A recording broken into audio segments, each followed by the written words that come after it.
शिक्षा का नया पर्व।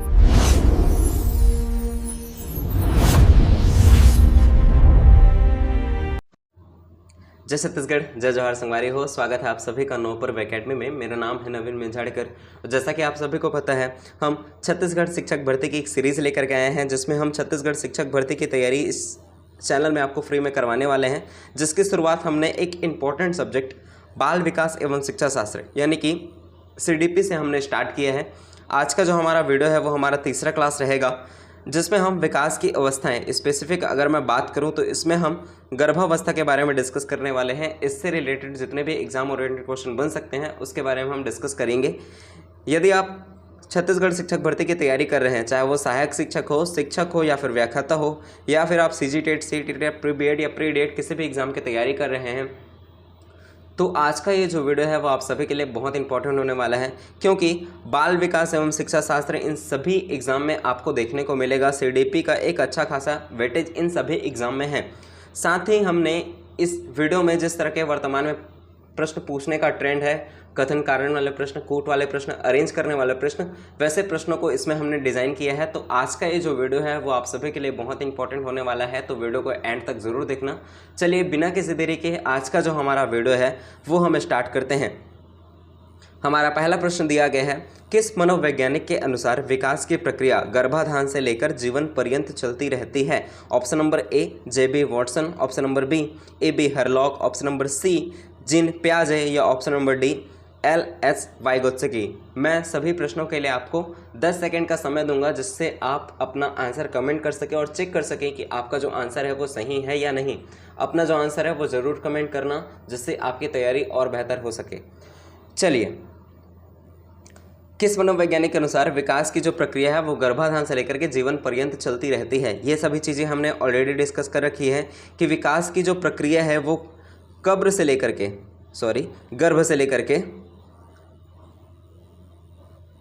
लेकर के कब्र तक चलती है।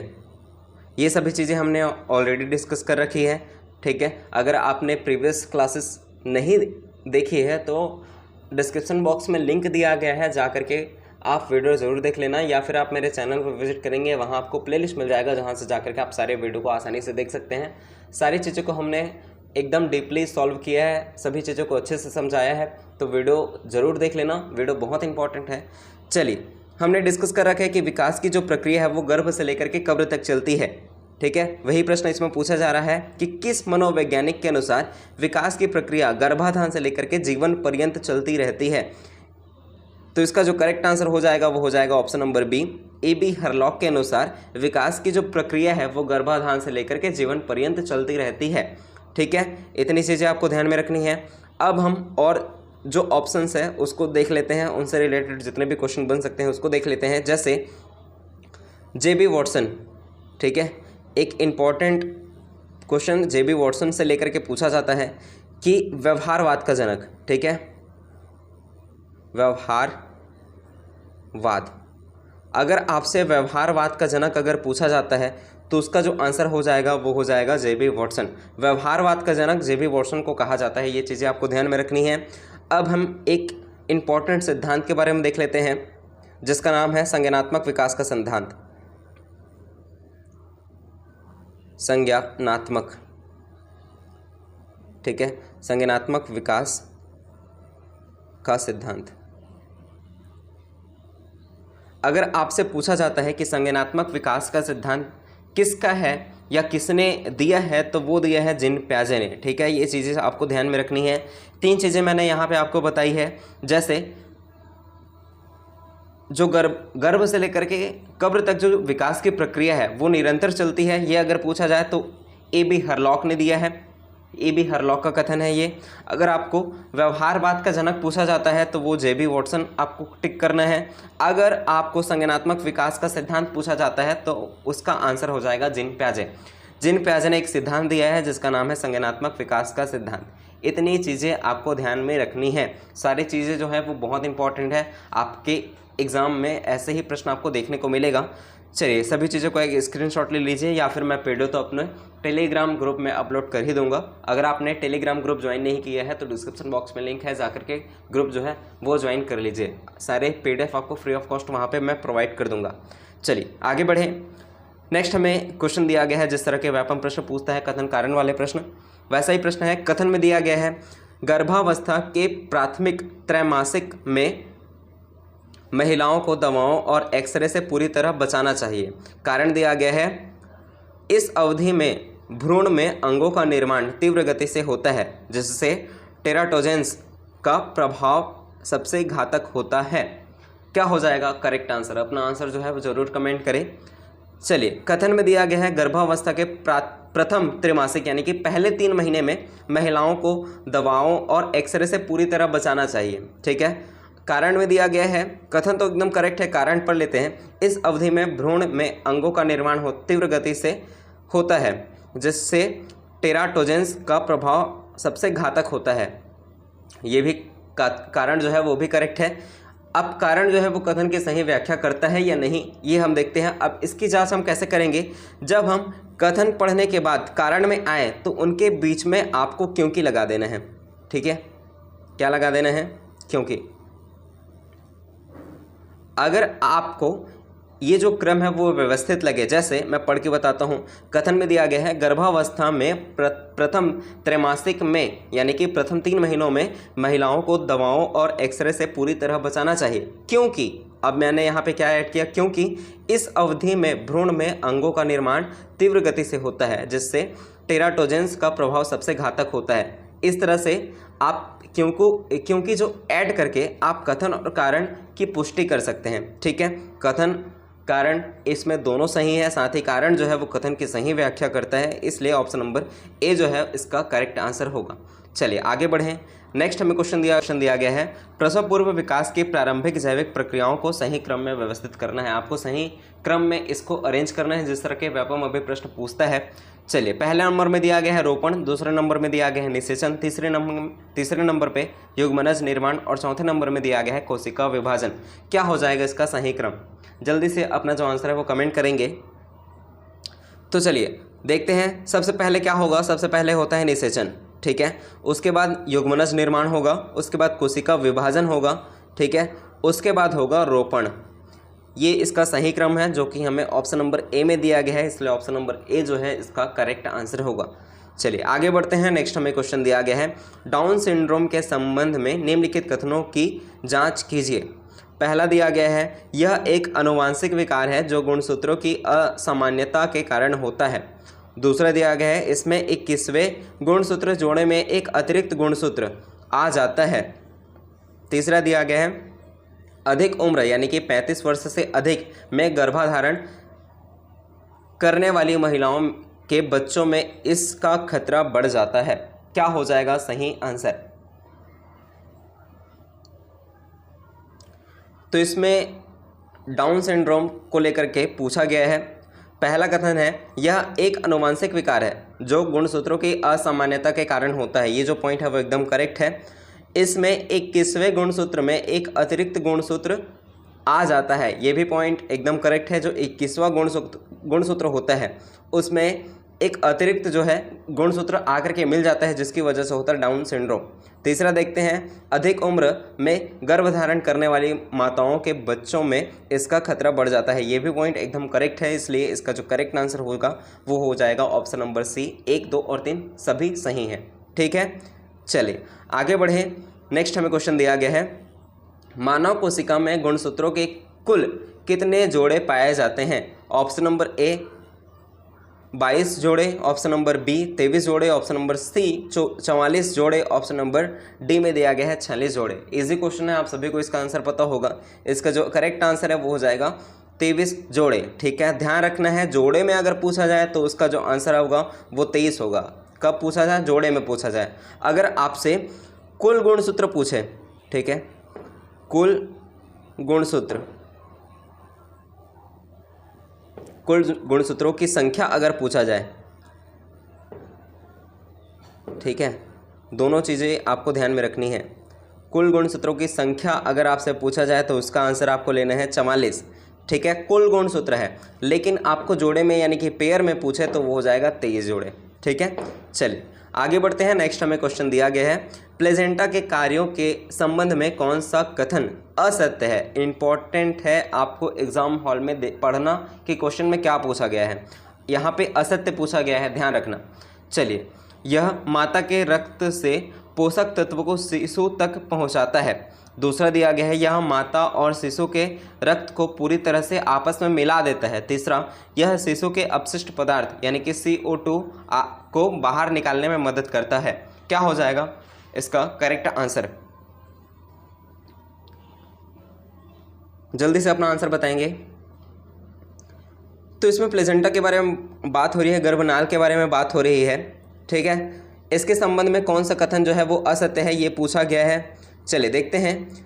यह माता के रक्त से पोषक तत्व को शिशु तक पहुंचाता है, ये तो करेक्ट है, ठीक है। हमें इनकरेक्ट ढूंढना है, ध्यान रखना।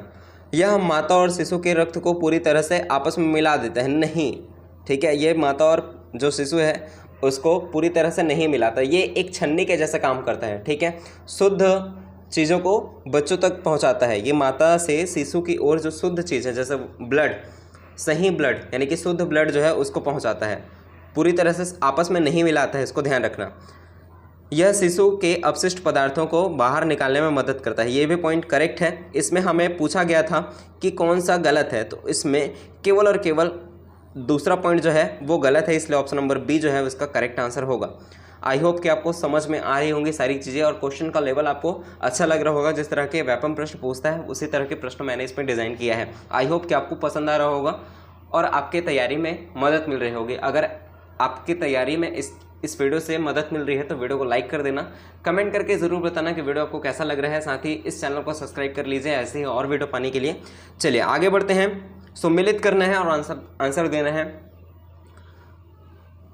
पहले सूची में दिया गया है अवस्था, ठीक है, और दूसरी सूची में अवधि के बारे में दिया गया है। चलिए, बीजावस्था, बीजावस्था की अवधि क्या होती है, जल्दी से बताएंगे। तो बीजावस्था की जो अवधि होती है वो होती है गर्भ से दो सप्ताह तक, ठीक है। तो बीजावस्था का जो अवधि हो जाएगा वो गर्भ से 2 सप्ताह, दिन में अगर मैं बात करूं तो गर्भ से लेकर के 14 दिन तक, ठीक है, ध्यान रखना है ये सभी चीज़ें। चलिए, भ्रूणावस्था, भ्रूणावस्था की मैं बात करूं तो ये आपको इसकी जो अवधि है वो आपको पता होगा, ये हो जाएगा 3 से लेकर के 8 सप्ताह तक। बचा क्या है, गर्भस्थ शिशु की अवस्था, ये 90 सप्ताह से लेकर के जन्म तक चलती है, ठीक है। इसकी अवधि सबसे ज़्यादा है। सभी चीज़ें आपको समझ में आएगी। बीजावस्था गर्भ से लेकर के 2 सप्ताह तक, गर्भधान जैसे हुआ वहाँ से लेकर के 2 सप्ताह यानी कि 14 दिन तक इसकी अवधि रहेगा। उसके बाद भ्रूणावस्था, ये 3 से 8 सप्ताह तक है। गर्भस्थ शिशु की अवस्था जो है वो 90 सप्ताह से जन्म तक चलती है। इस प्रकार इसका जो करेक्ट आंसर हो जाएगा वो हो जाएगा ऑप्शन नंबर ए। चलिए आगे बढ़ते हैं। नेक्स्ट हमें क्वेश्चन दिया गया है, कथन दिया गया है, विकास के सिरोपुच्छीय यानी कि सेफेलोकॉर्डल नियम के अनुसार गर्भावस्था में सबसे पहले पैरों का विकास होता है। दूसरा दिया गया है, प्रॉक्सिमोडिस्टल नियम के अनुसार विकास केंद्र से बाहर की ओर बढ़ता है। क्या हो जाएगा करेक्ट आंसर? चलिए, ये सभी चीज़ें हमने ऑलरेडी डिस्कस कर रखी है। जैसे हमने डिस्कस किया था प्रॉक्सिमोडिस्टल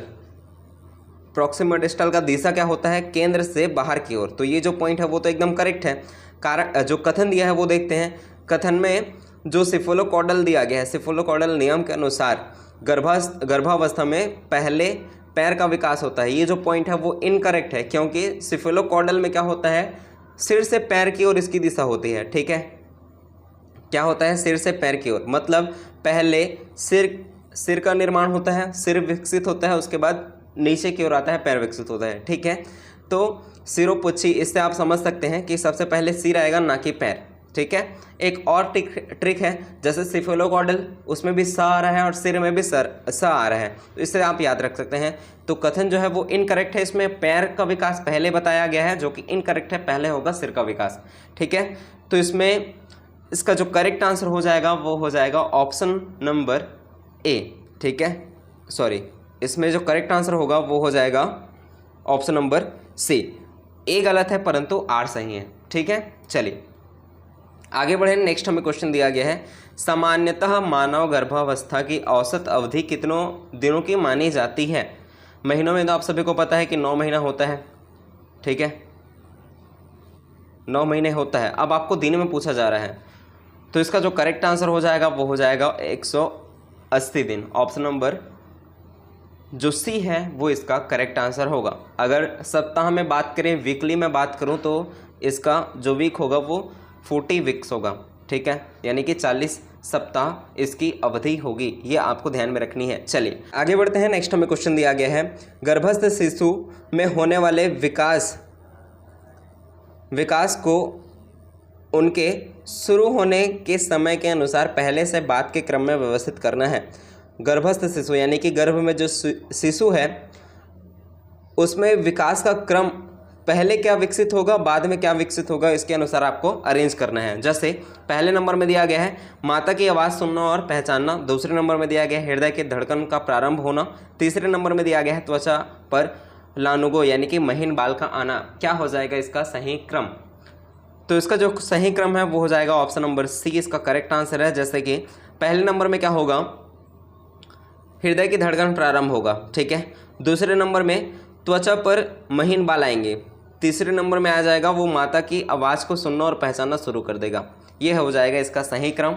अब इसकी अवधि भी देख लेते हैं। जैसे हृदय की धड़कन का प्रारंभ होना, इसकी जो अवधि है वो हो जाएगा 5 से 6 सप्ताह, ठीक है, ये आपको ध्यान में रखनी है। 5 से 6 सप्ताह में जो है वो हृदय की धड़कन प्रारंभ हो जाती है। फिर जो महीन बाल है ये जो है वो 14वां से 16वां सप्ताह के बीच में आता है, ठीक है, इतनी चीज़ें आपको ध्यान में रखनी है।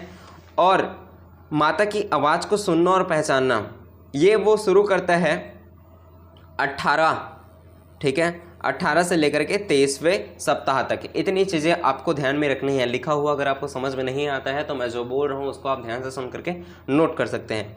जैसे मैंने पहले बताया, क्या हृदय की धड़कन प्रारंभ होगा, ये पहले नंबर में होगा। इसका जो वीक होगा यानी कि अवधि जो है वो 5 से 6 वीक के बीच में होगा, सप्ताह के बीच में होगा।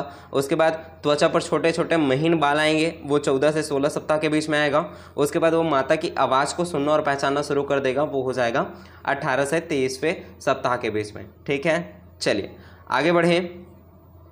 नेक्स्ट हमें क्वेश्चन दिया गया है, गर्भस्थ शिशु के शरीर पर पाए जाने वाले महीन, कोमल और अस्थायी सुरक्षात्मक बालों को क्या कहा जाता है। अभी हमने इसको सॉल्व किया है, इसे आप कमेंट में बताएंगे। चलिए मैं आगे बढ़ जाता हूँ। नेक्स्ट हमें क्वेश्चन दिया गया है, कथन ए, गर्भावस्था के दौरान माता का अत्यधिक मानसिक तनाव शिशु के जन्म के बाद उसके संवेगात्मक विकास को प्रभावित कर सकता है। कारण दिया गया है, तनाव की स्थिति में माता के शरीर से स्रावित होने वाले हार्मोन जैसे कोर्टिसोल प्लेजेंटा को पार करके गर्भस्थ शिशु तक पहुंच जाते हैं। क्या हो जाएगा करेक्ट आंसर? चलिए तो इसका जो करेक्ट आंसर है वो हो जाएगा ऑप्शन नंबर ए। कथन और कारण दोनों सही है, साथ ही जो कारण है वो कथन के सही व्याख्या करता है।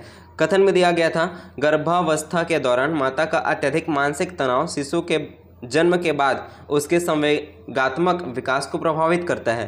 कारण में दिया गया है, तनाव की स्थिति में माता के शरीर से स्रावित होने वाले हार्मोन प्लेजेंटा को पार करके गर्भस्थ शिशु तक पहुंच जाते हैं, ठीक है।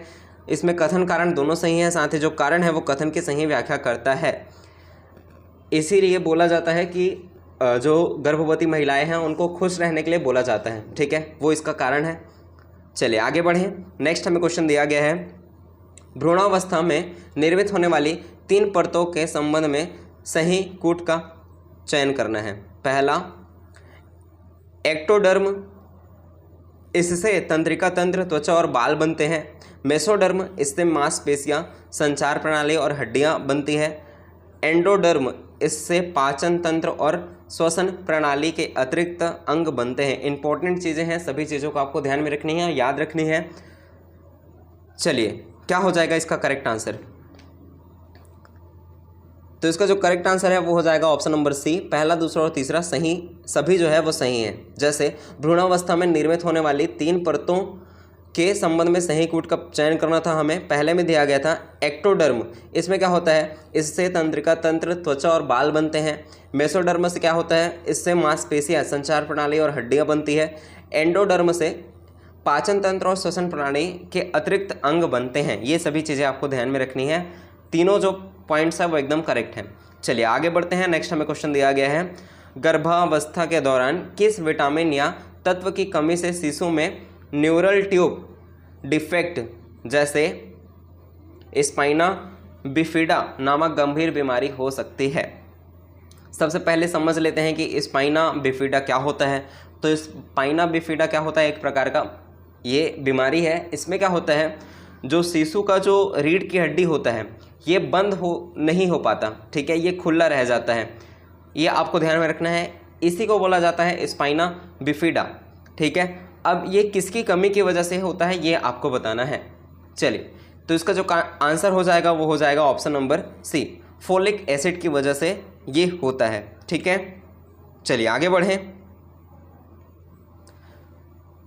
जैसे इसमें और इम्पॉर्टेंट चीज़ जैसे आप देख सकते हैं, विटामिन सी, आप सभी को पता है विटामिन सी जो है इसकी कमी से मसूड़ों में दर्द होना, ठीक है, ये स्कर्वी होना, ये इसका रोग होता है। इससे कैल्शियम क्या करता है, हड्डियों को मजबूत करता है, ये आपको ध्यान में रखनी है। चलिए आगे बढ़ें। नेक्स्ट हमें क्वेश्चन दिया गया है, सूची 1 को सूची 2 से मिलाना है। गर्भावस्था की समस्या दिया गया है सूची 1 में और दूसरे सूची में दिया गया है मुख्य कारण। डाउन सिंड्रोम, डाउन सिंड्रोम हमने पहले भी डिस्कस कर रखा है। गुणसूत्र संख्या 21 की त्रिसूत्रता, क्या होता था, गुणसूत्र जो 21 है इसमें एक अतिरिक्त गुणसूत्र आकर के मिल जाता है जिसके वजह से होता है डाउन सिंड्रोम, ठीक है। तो ए का हो जाएगा दूसरा स्पाइना बिफिडा। स्पाइना बिफिडा अभी हमने देखा कि फोलिक एसिड की कमी की वजह से होता है, यानी कि बी का हो जाएगा 1। बचा क्या है, एरिथ्रोब्लास्टोसिस फेटालिस, ये हो जाएगा माता पिता का RH फैक्टर असंगति, ठीक है। तो इस प्रकार इसका जो करेक्ट आंसर है वो हो जाएगा ऑप्शन नंबर ए, ठीक है। ऑप्शन नंबर ए इसका करेक्ट आंसर होगा। चलिए आगे बढ़ें। नेक्स्ट हमें क्वेश्चन दिया गया है, डिंब और शुक्राणु के मिलन की प्रक्रिया महिला के प्रजनन अंग के किस भाग में संपन्न होती है।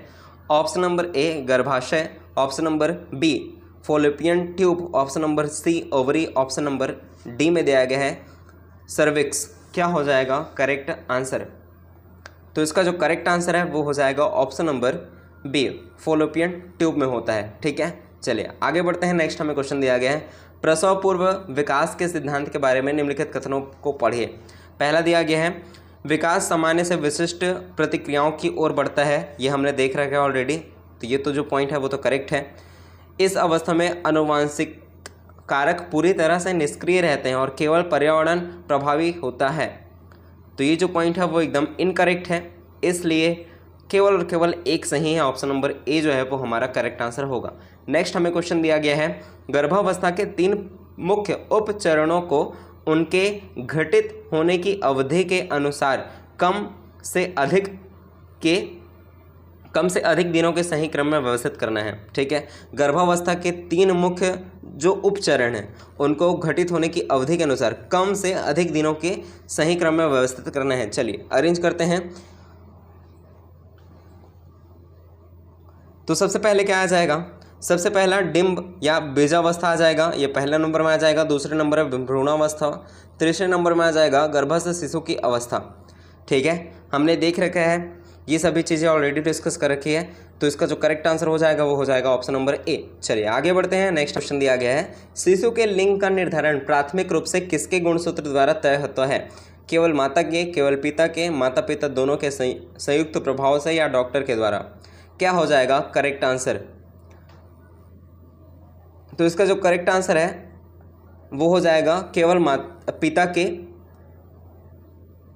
गुणसूत्र पर ये निर्धारित करता है, ठीक है, कि जो बच्चा है वो लड़का होगा या फिर लड़की, ये डिसाइड करता है पिता का गुणसूत्र, ठीक है।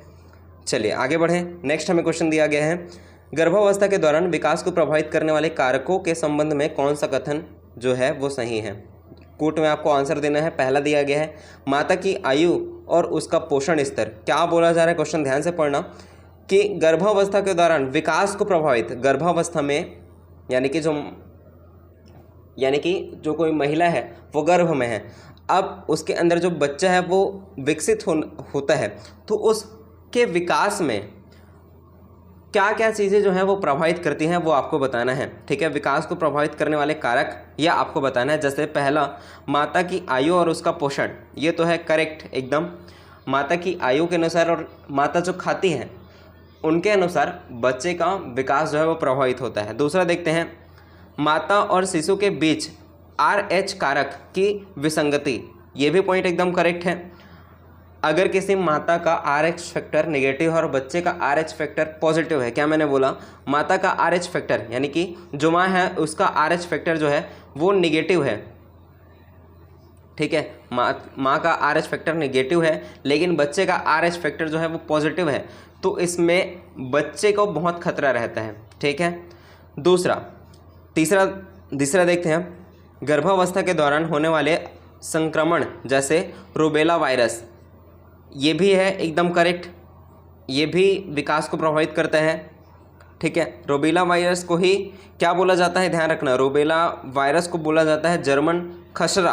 अब ये क्या होता है ये समझ लीजिए, रूबेला वायरस क्या होता है, इसे जर्मन खसरा बोला जाता है, ये समझ गए। अब इससे क्या होता है, जो बच्चा है वो अंधा, बहरा या फिर मानसिक रूप से मंद बुद्धि पैदा होता है। ये अगर गर्भावस्था के दौरान माता को संक्रमण हो गया रूबेला वायरस, तो इससे बच्चा जो है वो या तो अंधा पैदा होगा, बहरा पैदा होगा या फिर मानसिक रूप से मंद बुद्धि का पैदा हो जाएगा। तो ये भी जो है विकास को प्रभावित कर रहे हैं। चौथा देखते हैं, माता द्वारा ली जाने वाली हानिकारक और धूम्रपान, ये भी विकास को प्रभावित करता है बच्चे के। तो चारों जो पॉइंट है वो एकदम करेक्ट है। इस प्रकार ऑप्शन नंबर डी जो है वो इसका करेक्ट आंसर होगा। आई होप कि आपको वीडियो अच्छी लग रही होगी। अगर आपको वीडियो अच्छा लग रहा है तो वीडियो को लाइक कर देना, चैनल को सब्सक्राइब कर लीजिए ऐसी ही और वीडियो पाने के लिए। वीडियो आपको कैसी लग रही है ज़रूर बताना। अगर वीडियो में कुछ भी एडिट करना है, कुछ भी चीज़ें इसमें करेक्ट करना है तो आप मुझे बेझिझक कमेंट कर सकते हैं। चलिए आगे बढ़ते हैं। नेक्स्ट हमें क्वेश्चन दिया गया है, नवजात शिशु का औसत वजन सामान्यतः कितना पाउंड होता है। पाउंड में पूछा जा रहा है, जब बच्चा जन्म लेता है तो उसका वजन कितना होता है। ऑप्शन नंबर ए में दिया गया है 4 से 5 पाउंड, ऑप्शन नंबर बी में दिया गया है 7 से 8 पाउंड, ऑप्शन नंबर सी में दिया गया है 10 से 12 पाउंड, या ऑप्शन नंबर डी 2 से 3 पाउंड। क्या हो जाएगा इसका करेक्ट आंसर। जब बच्चा जन्म लेता है तो उसका जो औसत वेट होता है वो होता है 7 से 8 पाउंड। आपको ध्यान में रखना है, अगर इससे कम हो या इससे ज़्यादा हो तो उसको क्या बोलते हैं वो पूछा जाता है। जैसे 7 से 8 पाउंड, इससे अगर कम है, जैसे 4 से 5 अगर पाउंड है तो इसको बोला जाता है LBW, यानी कि ये बहुत कम इसका वजन है, तो इसको बोला जाता है लो बर्थ वेट, ये इसको बोला जाता है। ठीक है, अब ऐसा जब होता है तो बच्चों को क्या इंक्यूबेटर में रखा जाता है। ठीक है, अगर बच्चे का वजन इतना है 4 से 5 पाउंड तो उनको इंक्यूबेटर में रखा जाता है, ये आपको ध्यान में रखना है। अगर 10 से 12 पाउंड का है तो इसका जो वजन है वो अधिक है। ठीक है, 7 से 8 जो औसत वेट है उससे ये 10 से 12 जो है वो अधिक है, तो इसको बोला जाता है मैक्रोसोमिया। ठीक है, आपको ध्यान में रखना है, इसे बोला जाता है मैक्रोसोमिया। इन सभी चीज़ों को आपको अरेंज करने के लिए भी बोला जा सकता है या सम्मिलित करने में, ये सभी चीज़ें आपको क्वेश्चन में पूछा जा सकता है, तो सभी चीज़ों को आपको ध्यान में रखनी है। ठीक है, 4 से 5 अगर पाउंड है तो उसे बोला जाता है लो बर्थ वेट। अगर 7 से 8 है तो ये नवजात शिशु का औसत वजन होता है। ठीक है, अगर 10 से 12 पाउंड है तो उसे बोला जाता है मैक्रोसोमिया। ठीक है, अगर 2 से 3 पाउंड है तो ये तो बहुत कम है। ठीक है, तो इसे बोला जाता है वेरी लो बर्थ वेट। ठीक है, इतनी चीज़ें आपको ध्यान में रखनी है। आई होप कि आपको समझ में आ गई होगी। अब ये तो हुआ पाउंड में, अब आपको कमेंट में ये बताना है कि किलोग्राम में कितना होता है औसत वजन नवजात शिशु का। ठीक है, चलिए नेक्स्ट हमें क्वेश्चन दिया गया है, कथन में दिया गया है समीप दूरस्थ प्रॉक्सिमोडिस्टल विकास नियम के अनुसार गर्भावस्था में पहले रीढ़ की हड्डी सुदृढ़ होती है, उसके बाद हाथ पैर काम करना शुरू करते हैं। कारण में दिया गया है प्रसव पूर्व विकास हमेशा केंद्र से परिधि या बाहर की दिशा की ओर अग्रसर होता है। तो इसमें जो कथन है वो कथन जो है वो सही है, कारण जो है वो भी सही है, साथ ही जो कारण है वो कथन की सही व्याख्या करता है। हमने पहले भी डिस्कस कर रखा है समीप दूरस्थ यानी कि प्रॉक्सिमोडिस्टल में क्या होता है, जो विकास है वो केंद्र से बाहर की ओर होता है, ठीक है। यानी कि इस बच्चा जो है सबसे पहले उसका जो रीढ़ की हड्डी है वो विकसित होता है, उस पर वो नियंत्रण पाता है, उसके बाद वो हाथ पैर की ओर जाता है। यानी कि क्या हो रहा है, केंद्र से वो बाहर की ओर विकसित हो रहा है। इसी को बोला जाता है प्रॉक्सिमोडिस्टल। एक होता है सिफेलोकॉडल, जिसमें सिर से पैर की ओर उसका विकास का क्रम होता है। ये दोनों चीज़ें आपको ध्यान में रखनी है, ठीक है। अब कथन तो समझ आ गया। अब कारण, प्रसव पूर्व विकास हमेशा केंद्र से परिधि की ओर होता है, इसीलिए ये समीप दूरस्थ विकास नियम के अनुसार होता है, ठीक है। कथन कारण दोनों सही हैं, साथ ही जो कारण है वो कथन की सही व्याख्या करता है। इस प्रकार ऑप्शन नंबर ए जो है वो इसका करेक्ट आंसर होगा। नेक्स्ट हमें क्वेश्चन दिया गया है, गर्भस्थ शिशु के चारों ओर पाए जाने वाले उस थैलीनुमा द्रव को क्या कहते हैं जो उसे बाहरी आघातों और झटकों से बचाता है। आप सभी को पता होता है कि जब बच्चा गर्भ में होता है तो वो एक थैली में होता है और इसमें एक द्रव पाया जाता है, ठीक है। अब इस द्रव को क्या बोला जाता है ये आपको बताना है। ऑप्शन नंबर ए प्लेजेंटा द्रव, ऑप्शन नंबर बी एमनियोटिक द्रव, ऑप्शन नंबर सी सेरेब्रोस्पाइनल द्रव, या ऑप्शन नंबर डी साइटोप्लाज्म। क्या हो जाएगा करेक्ट आंसर? तो इसका जो करेक्ट आंसर है, जब बच्चा गर्भ में रहता है तो उसके चारों ओर जो द्रव पाया जाता है उसे बोला जाता है एमनियोटिक द्रव, ठीक है। एमनियोटिक फ्लूइड इसको बोला जाता है। ऑप्शन नंबर बी जो है वो इसका करेक्ट आंसर होगा। नेक्स्ट हमें क्वेश्चन दिया गया है, गर्भावस्था के दौरान माता की आयु के प्रभाव के संदर्भ में निम्नलिखित कथनों पर विचार करना है। पहला दिया गया है, 20 से 30 वर्ष की आयु गर्भधारण के लिए जैविक रूप से सबसे सुरक्षित मानी जाती है। तो ये जो पॉइंट है वो करेक्ट है, ठीक है। दूसरा देख लेते हैं, 35 वर्ष के बाद गर्भावस्था में क्रोमोसोमल विकृति जैसे डाउन सिंड्रोम का खतरा बढ़ जाता है। ये भी पॉइंट करेक्ट है, हमने डिस्कस कर रखा है ऑलरेडी। तो इसमें जो दोनों पॉइंट है वो दोनों करेक्ट हैं, ठीक है। इस प्रकार ऑप्शन नंबर सी जो है वो इसका करेक्ट आंसर हो जाएगा। दोनों जो कथन है वो दोनों सही हैं। चलिए आगे बढ़ते हैं। नेक्स्ट हमें क्वेश्चन दिया गया है, यदि निषेचन के समय पिता से Y गुणसूत्र और माता से X गुणसूत्र मिलते हैं तो जन्म लेने वाला जो शिशु होगा वो लड़का होगा या फिर लड़की होगा या जुड़वा होगा या इनमें से कोई नहीं। आप सभी को पता है जो लड़का होगा या लड़की, ये पिता के गुणसूत्र जो है वो डिसाइड करते हैं। अगर पिता का गुणसूत्र Y है और माता का गुणसूत्र X है तो इससे पैदा होने वाला बच्चा लड़का होगा यानी कि बॉय होगा। अगर पिता का जो गुणसूत्र है वो X है और माता का गुणसूत्र जो है वो X है तो इससे लड़की पैदा होगी यानी कि गर्ल पैदा होगी, ठीक है। ये सभी चीज़ें आपको ध्यान में रखनी है। नेक्स्ट क्वेश्चन दिया गया है, वह प्रक्रिया जिसके द्वारा निषेचित अंडा गर्भाशय की अतिरिक्त दीवार से मजबूती से चिपक जाता है यह कहलाती है। क्या बोला जा रहा है, वह प्रक्रिया क्या है जिसमें निषेचित अंडा जो है वो गर्भाशय की अतिरिक्त दीवार से मजबूती से चिपक जाता है, तो इसको बोला जाता है रोपण, ठीक है। ऑप्शन नंबर बी जो है वो करेक्ट आंसर है। नेक्स्ट हमें क्वेश्चन दिया गया है, गर्भावस्था के दौरान पर्यावरण में मौजूद उन हानिकारक रसायनों या वायरस या विकर्णों को विज्ञान में क्या कहा जाता है जो भ्रूण में जन्मजात विकृतियां पैदा कर सकते हैं। क्या हो जाएगा इसका करेक्ट आंसर? जल्दी से अपना आंसर बताएंगे। गर्भावस्था के दौरान पर्यावरण में मौजूद उन हानिकारक रसायनों, वायरस या विकर्णों को विज्ञान में क्या कहा जाता है जो भ्रूण में जन्मजात विकृतियां पैदा करती हैं? तो उसको बोला जाता है टेराटोजेंस। ऑप्शन नंबर सी जो है वो इसका करेक्ट आंसर होगा। नेक्स्ट हमें क्वेश्चन दिया गया है, जन्म के समय एक स्वस्थ नवजात शिशु की औसत लंबाई सामान्यतः कितनी होती है? हमने वजन तो देख लिया था, ठीक है। वजन हमने पाउंड में देख लिया था, 7 से 8 पाउंड हमने देखा था। किलोग्राम में आप बताएंगे, मुझे कमेंट करेंगे। अब हम बात करते हैं औसत लंबाई उसकी क्या होती है जन्मजात शिशु की। तो उसकी जो औसत लंबाई होती है जन्मजात शिशु को वो होती है 19 से 20 इंच के बीच, ठीक है। ऑप्शन नंबर सी जो है वो इसका करेक्ट आंसर होगा। नेक्स्ट और लास्ट क्वेश्चन इस वीडियो का क्वेश्चन दिया गया है, बाल विकास के संदर्भ में निम्नलिखित में से कौन सा कथन पूरी तरह से सत्य है? पहला, विकास की नींव गर्भावस्था से ही पड़ जाती है और यह जीवन भर चलती है। दूसरा दिया गया है, गर्भावस्था में शिशु केवल शारीरिक रूप से विकसित नहीं होता, बल्कि उसका संवेदी और बुनियादी व्यवहारिक विकास भी शुरू हो जाता है।